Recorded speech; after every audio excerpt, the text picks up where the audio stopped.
En tout genre pour protester contre l'assassinat de l'opposant Chokri Belaïd. Ces funérailles aujourd'hui sont placées sous haute surveillance de l'armée. La commission de discipline de la Confédération africaine de football CAF se réunit ce soir pour examiner l'appel fait par le Burkina sur le carton rouge de Jonathan Pitroapa. L'espoir est permis de voir notre joueur disputer la finale puisque l'arbitre tunisien a adressé ce matin une lettre à la CAF pour reconnaître son erreur sur le deuxième carton jaune. Nous vous tiendrons informés dès qu'une décision sera prise. Cela dit, le Premier ministre Béyon Luc Adolphe Thiaw est, comme tous les Burkinabés, fier du parcours des étalons à la 29e Coupe d'Afrique des Nations.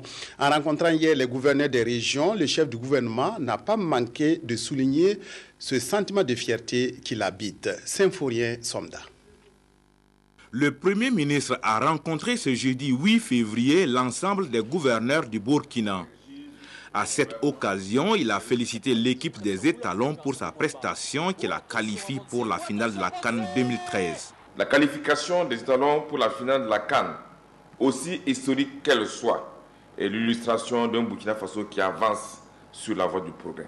C'est l'illustration d'un pays organisé, d'un peuple audacieux, persévérant, fier et digne. Bonne chance pour leur qualification, pour qu'ils remportent la coupe. Soutenons-les comme nous le faisons depuis le début. Prions Dieu et invoquons les mains des ancêtres pour leur victoire dimanche prochain. Toutes les autorités et le peuple burkinabé sont mobilisés derrière l'équipe nationale et espèrent une finale heureuse. La campagne électorale pour le scrutin complémentaire des municipales s'ouvre à 0 heure pendant une semaine. 60 partis et formations politiques iront à la conquête de l'électorat dans 102 communes. À quelques heures de l'ouverture de la campagne, le président de la Commission électorale nationale indépendante, CENI, s'est adressé aux électeurs et aux partis politiques. Maître Barthélémy Kéré appelle au respect des valeurs de civisme et de patriotisme pour que le vote du 17 février se déroule dans la quiétude et la paix. Je vous propose un extrait de son message. Propos recueillis par Jacques Lamissa Tarpaga. C'est sans nul doute, en raison de la délicatesse de l'organisation des élections, qu'il est demandé à ces acteurs de conjuguer leurs efforts dans le respect bien entendu des différences et des prérogatives de chacun pour avoir des élections crédibles et transparentes.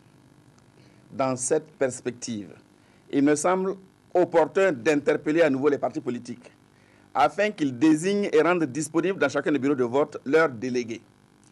Ils devront également les doter d'une formation de qualité pour qu'ils aient la mesure et la portée de leurs responsabilités pour le bon déroulement des opérations dans chaque bureau de vote. En outre, chaque parti politique devra jouer sa partition pour créer et maintenir un environnement propice avec constamment à l'idée qu'aucune bonne action n'est de trop et que rien, absolument rien, ne peut se faire sans la paix et la cohésion sociale.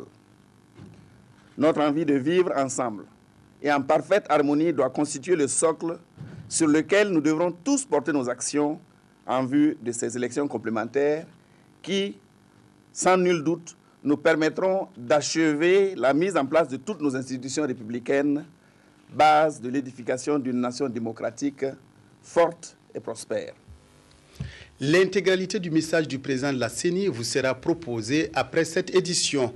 25 membres de la Commission nationale des droits humains ont prêté serment hier à Ouagadougou. Un mandat de 3 ans s'ouvre pour ces nouveaux membres de la commission chargée de la promotion des droits humains au Burkina. Reportage Boukari Ouedraogo.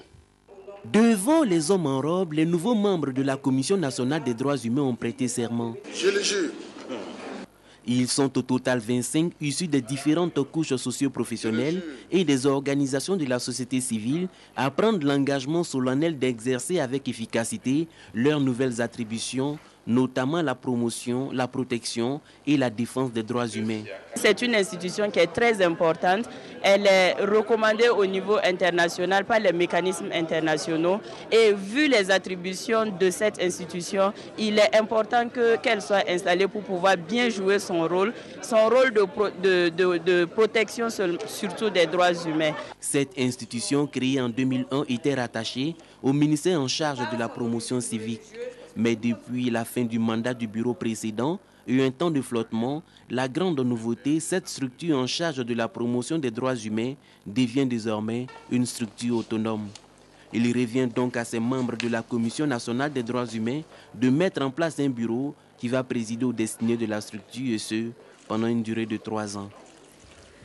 Le Burkina à l'école de Cuba pour améliorer son taux d'alphabétisation. Le ministère de l'Éducation nationale et de l'alphabétisation et le ministère cubain de l'Éducation ont signé hier un accord de partenariat autour du programme cubain d'alphabétisation par télévision et vidéo intitulé Yo Si Puedo, en français Si je peux, moi. Une méthode qui sera expérimentée au Burkina car ayant fait largement ses preuves au pays de Fidel Castro. Ramatou Zida Nyarkiteda. Cette signature d'accord entre le ministère de l'Éducation nationale et de l'alphabétisation du Burkina Faso et le ministère de l'Éducation de la République de Cuba vient préciser les modalités de la mise en œuvre du programme Yo Si Puedo, qui signifie Si moi je peux. Un programme socio-éducatif d'apprentissage de la lecture et de l'écriture à partir de supports pédagogiques vidéo. À travers le déploiement de cette méthode au Burkina Faso, Cuba entend apporter sa contribution à la réduction de l'analphabétisme. L'objectif, c'est un très important et très humain. C'est aider à la lutte que porte le peuple et le gouvernement burkinabé pour l'alphabétisation. C'est appliquer à Burkina les méthodes cubaines, moi je peux, d'alphabétisation, que c'est un système moderne et audiovisuel. C'est aider à cet effort qui livre le gouvernement et surtout le ministère de l'Éducation nationale et d'alphabétisation pour éradiquer les 5 millions d'analphabètes qu'encore il y a dans le pays. Orientée aussi bien vers les jeunes que vers les adultes, cette méthode d'éducation est reconnue par l'UNESCO et a été adoptée dans près de 28 pays à travers le monde. Je pense que c'est une très bonne chose aujourd'hui que de signer cet accord qui nous permet donc de transférer une méthode qui nous permet d'alphabétiser le plus rapidement possible, c'est-à-dire en 50 heures, on peut alphabétiser un individu à partir donc de l'audiovisuel. Je pense que cela contribuera nécessairement à élever le taux d'alphabétisation dans notre pays. Et c'est pourquoi donc nous saluons cette aide de Cuba qui nous vient donc par une méthode, et je pense que la seule manière pour acquérir les savoirs, c'est de donner à l'individu une méthode pour acquérir le savoir. Pour adapter ce programme à son contexte, le Burkina Faso a bénéficié de l'appui d'experts cubains. Près de 2500 centres d'éducation seront ouverts dans les écoles, les maisons de la femme et les mairies. Et le ministère de l'Éducation nationale et de l'alphabétisation s'est dit prêt à mettre les moyens qu'il faut pour sa mise en œuvre effective d'ici à mai 2013. Quelle solution face à la flambée de la violence en milieu scolaire et universitaire au Burkina? Le ministre de l'Enseignement secondaire et supérieur a rencontré hier les différents acteurs du système éducatif pour trouver une réponse à cette interrogation. Cette rencontre fait suite à la mort d'un élève du lycée Saint-Viateur de Ouagadougou. Reportage Tanga Kafando. Une minute de silence en mémoire de l'élève Joël Romain Ouedraogo du lycée Saint-Viateur à Ouagadougou, décédé à la suite d'une confrontation entre deux groupes d'élèves le 29 janvier 2013. Un cas de violence de plus et de trop en milieu scolaire et universitaire qui a amené le ministre de l'Enseignement supérieur et secondaire, Moussa Ouattara, à inviter les organisations d'élèves, des parents d'élèves, les responsables syndicaux et d'établissements à des échanges directs car le tableau est déjà noir et il faut agir avant qu'il ne soit trop tard. La dernière manifestation en date est celle du 29 janvier dernier, qui a porté la barbarie à son paroxysme, avec l'irruption d'un groupuscule d'individus étrangers dans la cour du groupe scolaire Saint-Viateur, qui, sous le couvert d'une marche de protestation contre l'instauration d'épreuves uniques aux examens scolaires, a perpétré des agressions sur les occupants des lieux, entraînant la mort d'un élève du dit établissement. Une fois de plus, ces violences nous interpellent sur nos responsabilités collectives dans la sécurisation des établissements. Et les propositions ne manquent pas. Pour certains, il faut communiquer davantage, dialoguer et sensibiliser. Pour d'autres, face à la recrudescence du phénomène, l'État doit sévir et donner force à la loi. Mais un point sur lequel les acteurs sont unanimes, c'est que chacun doit assumer pleinement sa part de responsabilité, accomplir son devoir, à commencer par la cellule familiale. Nous avons constaté que de manière générale, les parents d'élèves sont démissionnaires. C'est-à-dire que chaque enfant appartient à une famille. La famille doit se réveiller et commencer effectivement à sensibiliser du point de vue éducation son enfant. L'école va compléter le reste. On ne peut pas démissionner comme ça. On ne peut pas aller simplement inscrire un enfant et ne plus se poser de la question de savoir qu'est-ce qu'il devient jusqu'à la fin de l'année quand on va le renvoyer. Cette rencontre pourrait poser les jalons d'un forum national afin de repenser l'école, cultiver le civisme et la citoyenneté en milieu scolaire et universitaire. La Chambre régionale d'agriculture du Sahel organise depuis hier à Dori les deuxièmes journées agro-silvo-pastorales et halieutiques.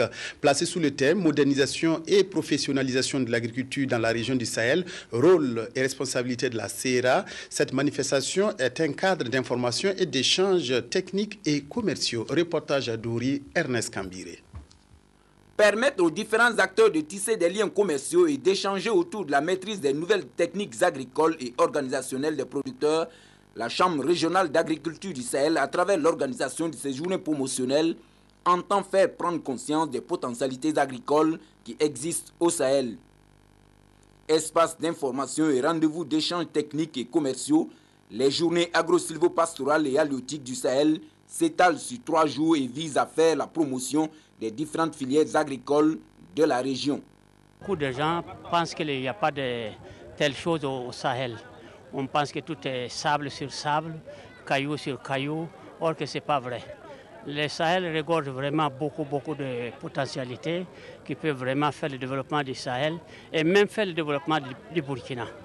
Il y a le produit de 4 filières, il y a bétail viande, il y a agriculture, il y a environnement et il y a halieutique. Donc c'est les 4 filières en quelque sorte qu'encadre la CERA au niveau de la région du Sahel. Donc c'est elles qui sont exposées ici. Pour cette deuxième édition placée autour de la modernisation et de la professionnalisation de l'agriculture, rôle et responsabilité de la CERA, il est organisé des forats et une exposition vente des produits agro-silvopastoraux et halieutiques dans les locaux de la mairie de Dori. Elle est bienvenue pour moi parce qu'elle me permet d'exposer mes produits et de connaître des producteurs comme moi, de me permettre aussi d'avoir des clients avec lesquels je peux vendre mes produits sans problème. Et connaître d'autres producteurs comme les producteurs de niébé, de sous. On regroupe tous les producteurs. Bon, les produits que nous on ne connaissait pas, on se connaît ensemble. Bon, et puis on a écoulé les produits. Cette fois-ci, j'ai présenté 1 tonne. Bon, j'ai produit jusqu'à 40 tonnes comme ça, c'est là. Véritable cadre de dialogue entre producteurs, acteurs de la chaîne de commercialisation et consommateurs, ces journées permettront de poser un diagnostic profond de l'agriculture telle que pratiquée au Sahel et de prendre des engagements pour la rendre plus productive et moderne. Le ministère de la Jeunesse, de la Formation professionnelle et de l'Emploi et les responsables d'entreprises font depuis ce matin le bilan de la mise en œuvre du programme d'appui à l'insertion socio-professionnelle des jeunes diplômés. Un programme lancé en 2012. Ce programme, selon les premières estimations, a été réalisé à hauteur de 56%. Il reste toutefois à le parfaire en levant les goulots d'étranglement, d'où cette concertation. Reportage Moumouni Soubeiga. Lancé en 2012, le programme d'appui à l'insertion socio-professionnelle des jeunes diplômés a été un succès, a reconnu le ministre de la Jeunesse et la Formation professionnelle et de l'Emploi. Le programme a couvert toutes les 13 régions du pays et 1453 stagiaires ont reçu des formations dans les entreprises et services. Les stagiaires, il y a souvent des difficultés pour, par exemple, mettre l'adéquation entre le profil et le poste de stage. Alors donc, c'est pour évaluer tout cela qu'en fait la rencontre de ce matin-là se tient. Le chômage touche majoritairement les jeunes diplômés au Burkina et comme alternative, le département en charge de l'emploi a initié à cette journée un nouvel outil appelé CVTech pour les offres et demandes d'emploi. Ça, c'est vraiment un dispositif vraiment supplémentaire. Ça veut dire que vous pouvez aller sur le site, où le chercheur d'emploi peut positionner son CV. Ceux qui recherchent aussi les compétences rares peuvent aller sur ce site-là aisément et puis faire tranquillement leur choix. Avec un clic de souris, on peut déjà se faire une idée des offres d'emploi ou bien des offres de CV qu'il y a sur la CVTech.